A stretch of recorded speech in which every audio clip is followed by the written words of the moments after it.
নমস্কার বন্ধুরা, আমি অমিত। মানুষের সঙ্গে ঘটে যাওয়া আরও কিছু সত্যি ভৌতিক ও দৈবিক ঘটনা নিয়ে হাজির অলৌকিক। আমি জানি তোমরা ওয়েট করে থাকো ঘটনা শোনার জন্য, আর যতক্ষণ না এপিসোড দিতে পারি আমার নিজেরও খুব টেনশন হয়। যাই হোক, আজ তোমরা তিনটে অসাধারণ ঘটনা শুনবে, যার প্রথমটা শেয়ার করেছে আবুল হোসেন দাদা। অসংখ্য ধন্যবাদ আপনাকে এমন একটা অভিজ্ঞতা আমাদের সঙ্গে ভাগ করে নেওয়ার জন্য।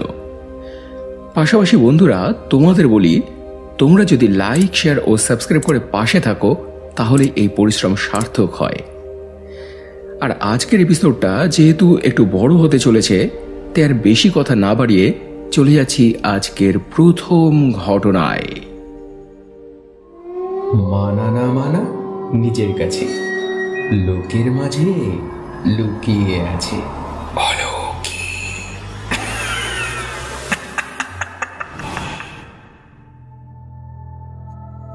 অমিতদা, আমি আবুল হোসেন বোম্বে থেকে বলছি।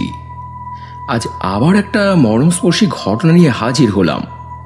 ঘটনাটি একটি তালপাতার বাঁশি নিয়ে। আমরা সবাই জানি বাঁশির সুর খুবই স্পর্শকাতর হয়, তার উপর সেটা যদি হয় মারণ সুর। ঘটনাটা অনেক বছর আগের আমাদেরই এক বন্ধুর সঙ্গে হয়। তখন আমরা মুর্শিদাবাদে থাকতাম, লেখাপড়া করতাম। সাংসারিক কোনো চাপ ছিল না, মাথায়ও কোনো চিন্তা ছিল না। স্কুল, টিউশন, আড্ডাবাজি এইসবই হতো।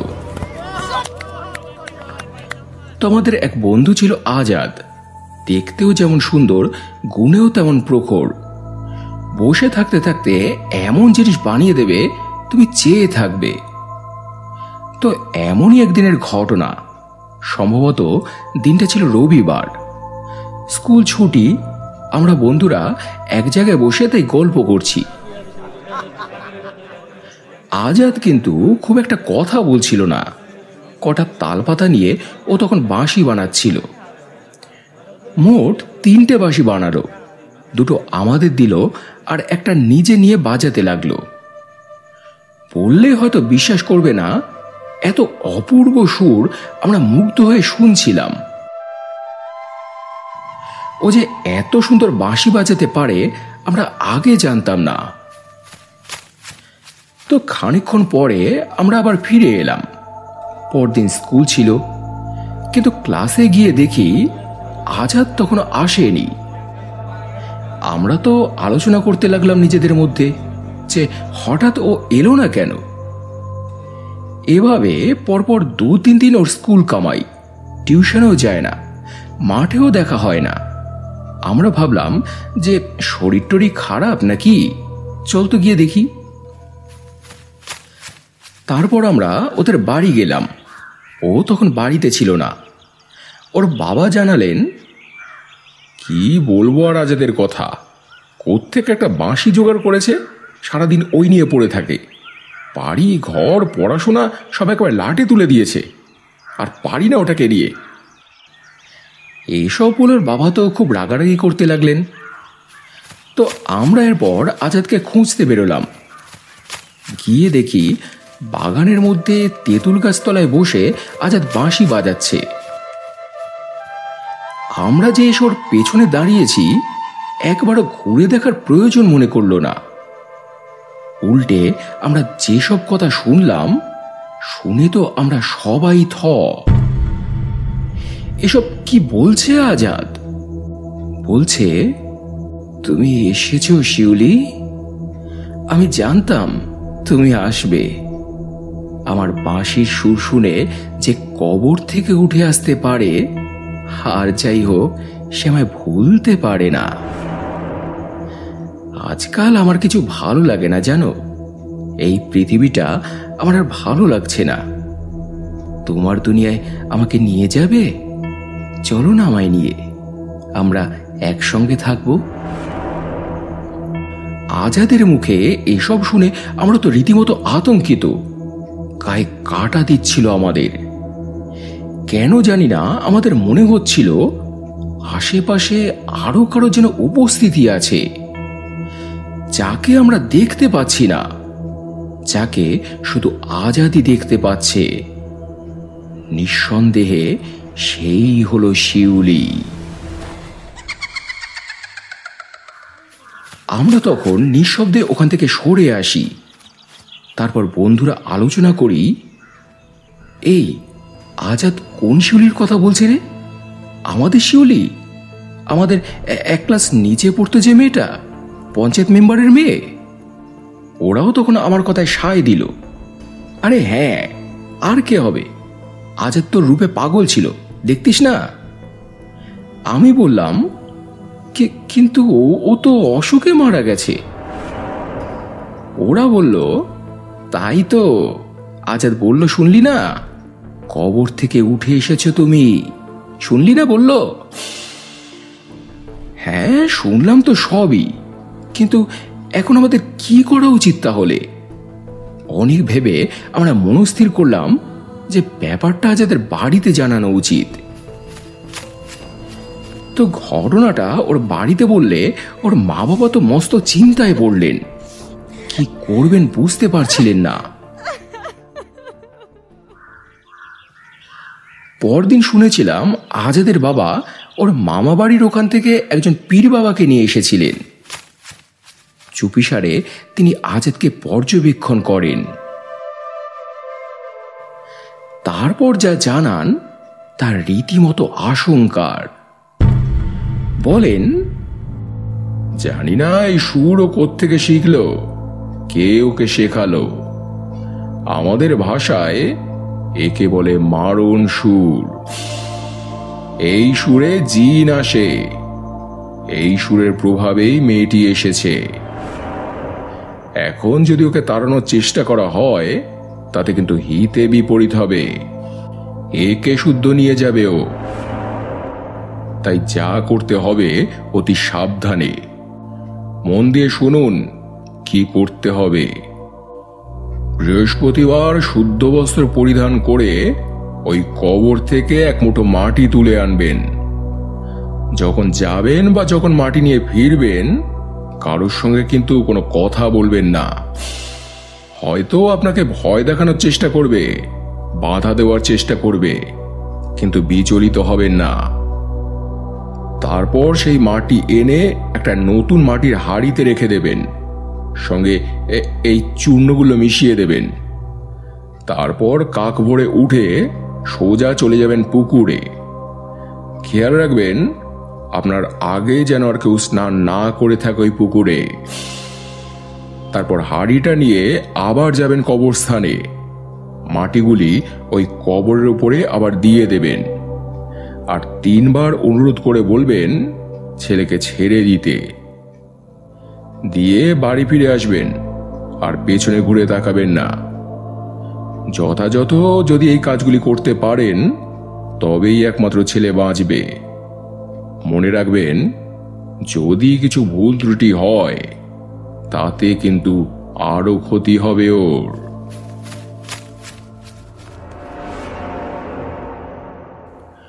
তো উনি যেমন যেমন বলে গেলেন আজাদের মা ঠিক তেমনই করলেন। যতই হোক সন্তান বলে কথা, সন্তান যখন জীবন মৃত্যু সন্ধিক্ষণে দাঁড়িয়ে তখন মায়ের পিছু পা হলে চলে না। তো রাতের অন্ধকারে গিয়ে ওই কবর থেকে উনি এক মুঠো মাটি তুলে আনেন। রাস্তায় তখন কোনো লোকজন নেই, অথচ ফেরার পথে কে বা কারা যেন ওনাকে ভয় দেখানোর চেষ্টা করে। কখনো মনে হয় কেউ যেন ওনার পিছু নিয়েছে, তো কখনো মনে হয় কে যেন ওনাকে কি বলছে। তো রাতে কি নিয়ে যাচ্ছিস রে? খাবার নিয়ে যাচ্ছিস? দেখ একটু, কিরে শুনতে পাচ্ছিস না? কিরে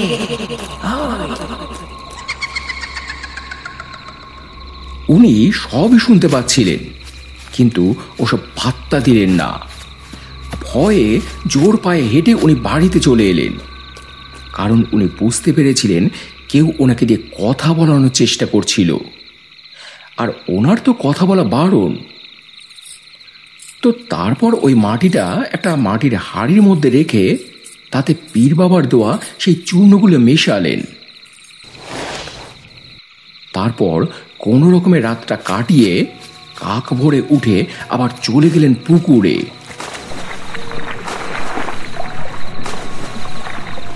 সেখানে 3টে ডুব দিয়ে সেই হাঁড়িটা নিয়ে আবার গেলেন সেই কবরের সামনে। গিয়ে সেই হাঁড়ির ভেজা মাটিগুলো ওই কবরের উপরে দিয়ে শিউলির কাছে অনুরোধ জানালেন, তুমি ফিরে যাও মা, আমার ছেলেকে ছেড়ে দাও, ফিরে যাও মা, ফিরে যাও। তো সেই দিন থেকেই আজাদের আবার জ্বর। ওর মা বাবা তো এবার পড়লেন আরো চিন্তায়, কারণ পীর বাবা বলেছিলেন যে কাজটা ঠিক মতো না করতে পারলে ছেলের কিন্তু আরো ক্ষতি হবে। তবে কি কোনো খুঁত হলো?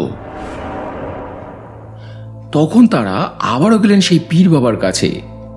পীর বাবা জানিয়েছিলেন, না না, কোনো ভয় নেই, দুষ্টাত্মার প্রভাব কেটে গিয়েছে, ছেলে আবার তার স্বাভাবিক জীবনে ফিরছে, তার জন্যই এই জ্বর এসেছে, চিন্তা নেই, পারলে এই জল পড়াটা একটু খাইয়ে দেবেন। তো দেখা গেল একদিন পরেই আজাদের জ্বর সেরে গেল, আবারও আগের মতো স্বাভাবিক হয়ে উঠল। আর ওই বাঁশিগুলো ছুঁড়ে পুকুরের জলে ফেলে দিয়েছিলাম।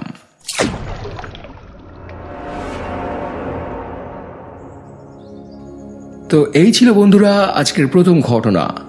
এরই সঙ্গে সঙ্গে চলে যাব আজকের দ্বিতীয় ঘটনায়। এটা শেয়ার করেছে অর্ক প্রভু। অসংখ্য ধন্যবাদ তোমাকে এই ঘটনাটি শেয়ার করার জন্য। শুরু হচ্ছে আজকের দ্বিতীয় নিবেদন।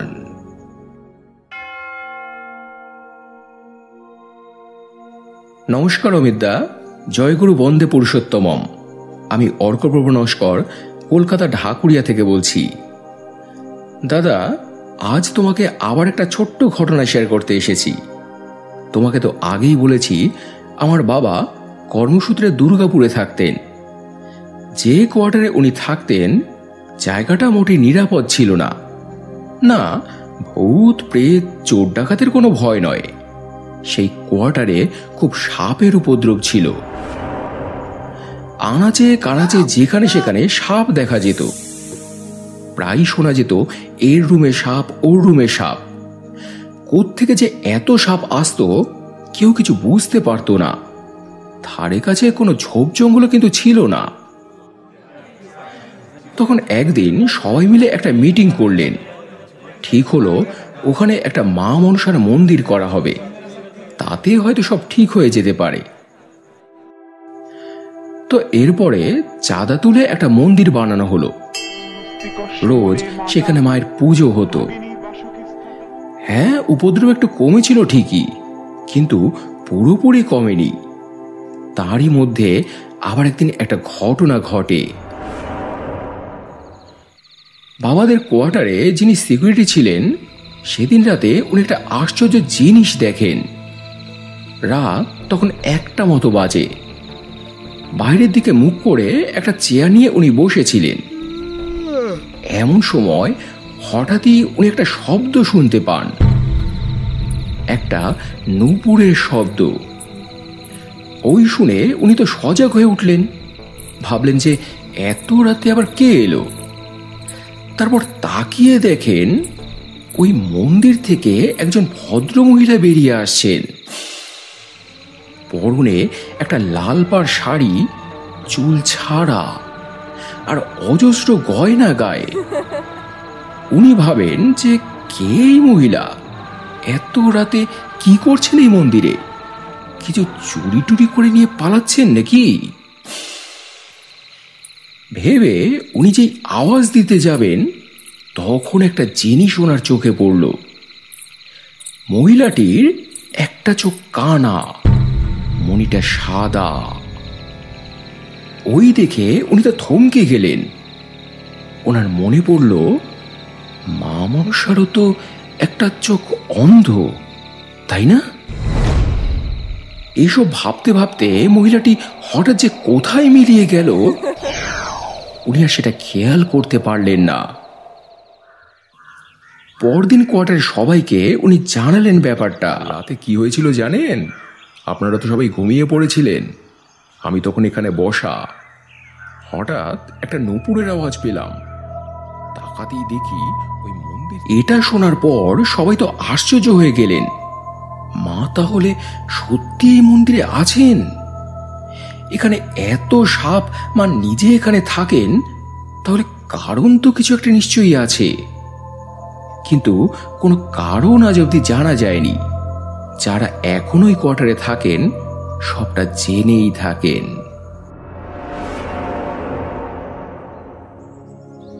তো এই ছিল বন্ধুরা আজকের সেকেন্ড ঘটনা। খুবই ছোট্ট একটা ঘটনা, কিন্তু এমন ঘটনাও যদি তোমরা শেয়ার করতে চাও, ডেসক্রিপশনে দেওয়া এই নম্বরে আমাকে হোয়াটসঅ্যাপ করে দিও। যদি লিখতে পারো তো লিখে, নাহলে ভয়েস মেসেজ করে বলতে পারো।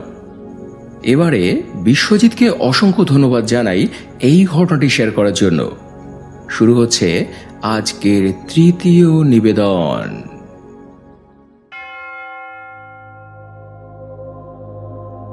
হ্যালো অমিত, আমি বেলঘরিয়া থেকে বিশ্বজিৎ। আজ তোমাকে একটা অন্যরকম ঘটনা বলতে এলাম। এটা যিনি আমাকে বলেছেন তিনি তার নাম উল্লেখ করতে আমাকে বারণ করেছেন, তাই তার পরিচয় আমি গোপন রাখলাম। যাই হোক, এবারে মূল ঘটনায় আসি। চাকরি সূত্রে তিনি তখন ইউএসএতে থাকতেন। সেখানে থাকাকালীন একবার একটা খবর হয়েছিল, ওখানকার একটা মেয়ে নাকি খুব বড় বিপদে পড়েছে। বিপদটা হলো যে মেয়েটার পেছনে নাকি একটা প্রেতাত্মা পড়েছে। হাজার চেষ্টা করেও তাকে নাকি সরানো যাচ্ছে না। চার্চের ফাদাররা পর্যন্ত হিমশিম খাচ্ছেন। উনি তখন আসল ব্যাপারটা জানার চেষ্টা করলেন। জানতে পারলেন দোষ নাকি ওই মেয়েটারই। মেয়েটাকে নাকি ওর বাবা মা কোনো কারণে খুব বকাবকি করেছিলেন।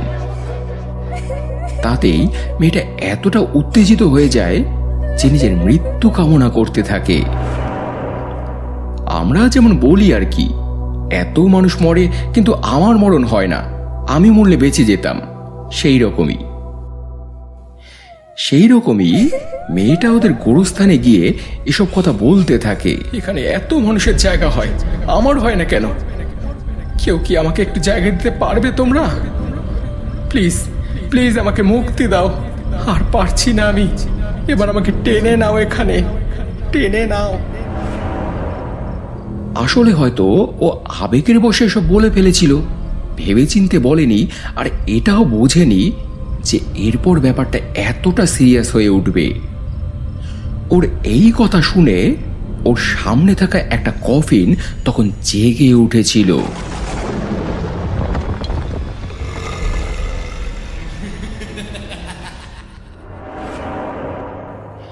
সেটা ছিল একটা অল্প বয়সী ছেলের কফিন। সে একজনকে ভালোবাসতো, কিন্তু তাকে পায়নি বলে ছেলেটা সুইসাইড করেছিল।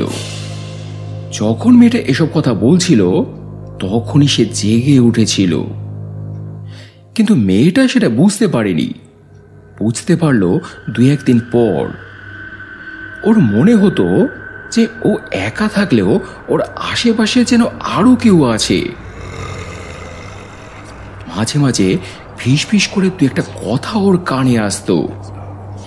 কেউ যেন বলতো, এই তো আমি এসেছি, আমি তো আছি, আমি তোমাকে নিয়ে যাব।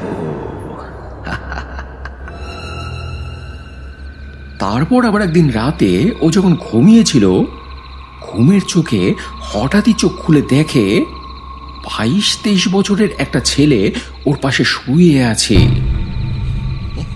চলচলে দুটো চোখ নিয়ে তাকিয়ে আছে ওর দিকে।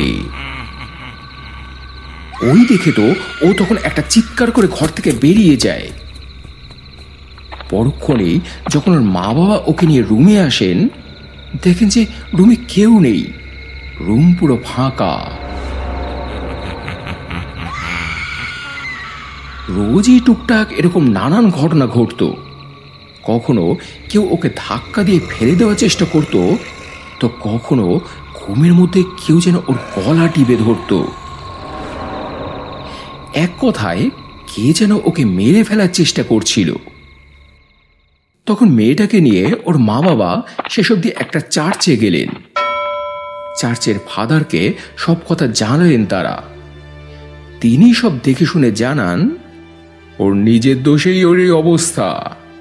নিজের মৃত্যুর কামনা করতে ও গোরস্থানে গিয়েছিল, সেখান থেকেই ওর মৃত্যু হয়ে উঠে এসেছে একটা ছেলের আত্মা। এখন যখন মৃত্যুর পিছু নিয়েছে, এখন বাঁচার চেষ্টা করছেন, আমার কিছু করার নেই। তখন ওর মা বাবা ওনাকে অনেক কাকুতি মিনতি করে। বাচ্চা মেয়ে রাগের মাথায় ভুল করে বলে ফেলেছে, দয়া করে আপনি কিছু একটা করুন ফাদার। ওর কিছু হয়ে গেলে যে আমরা বাঁচবো না, কি নিয়ে থাকবো আমরা, দয়া করুন, দয়া করুন আপনি। তখন সেই ফাদার সেই মেয়েটাকে তো প্রথমে আচ্ছা করে ঝাড় দিলেন। মা বাবার বকুনিতে মরতে গিয়েছিলিস, দেখ এখন সেই মা বাবাই তোকে বাঁচাতে ছুটে এসেছে। এরা রাগ দেখায়, বকে মারে, কিন্তু কখনো ত্যাগ করতে পারে না। এই শিক্ষাটা তোর হওয়া উচিত ছিল। এইসব বলে তারপর তিনি একটা পাত্রে খানিকটা জল নিয়ে সেই আত্মাটাকে ডাকলেন। সেই জলের মধ্যে দেখা গিয়েছিল ওই ছেলেটার আত্মা। সে তখন স্পষ্ট জানায়, ও ডেকেছে বলেই আমি এসেছি, আর এসেছি যখন ওকে নিয়েই যাব। ওকে আমার ভালো লেগেছে, কেউ আমার কিচ্ছু করতে পারবে না, ওকে আমি নিয়েই যাব। ফাদার তখন ওকে অনেক বোঝান, কিন্তু ও সেই একই কথা, এসেছি যখন ওকে নিয়েই যাব। এরপর ফাদার ওকে ভয় দেখানোর চেষ্টা করেন, যেখান থেকে এসেছিস সেখানেই আবার চলে যা, নয়তো পুড়িয়ে খাক করে দেব। কিন্তু তাও ও শুনছে না, এতটাই জেদি। অবশেষে উনি বিড়বিড় করে কি একটা যেন বলে একটা জল পড়া মতো জিনিস ওই জলের মধ্যে ঢেলে দিলেন। সঙ্গে সঙ্গে ওই জলটা থেকে অ্যাসিডের মতো ধোঁয়া উঠতে লাগলো, সঙ্গে একটা বীভৎস চিৎকার। তারপরে আবার সব শান্ত।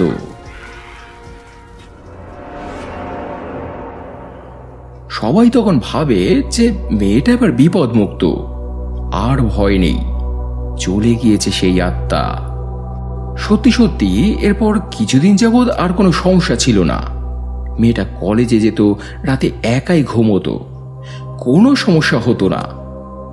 ওর মা বাবা মাঝে মাঝে তাও জিজ্ঞেস করতেন, কিরে এখন আর কিছু বুঝিস, কোনো অসুবিধে আছে? মেয়েটা বলে, না না, এখন আর কোনো অসুবিধে নেই, এখন একদম ঠিক আছি। কিন্তু এর কিছুদিন বাদে আকস্মিকভাবে মেয়েটার ডেড বডি উদ্ধার হয় ওই গোরস্থানের ওই কফিনটার সামনে থেকেই। দেহে একটা আঁচড়ের দাগ পর্যন্ত নেই, মারা যাওয়ারও কোনো লক্ষণ নেই। কিন্তু কোত্থেকে যে কি হয়ে গেল কেউ কিচ্ছুটি টের পেল না। তখন সবাই এটাই ধারণা করেছিল যে ওই ছেলেটার আত্মা আদৌ ফিরে যায়নি, হয়তো ওর থেকে একটু দূরে দূরে থাকতো, কিন্তু ছেড়ে যায়নি। সুযোগ খুঁজতো ওকে মেরে ফেলার। হয়তো সেদিন কোনো সুযোগে বা কোনো অজুহাতে ওকে টেনে নিয়ে আসে ওই গোরস্থানের মধ্যে। তারপর আর কি।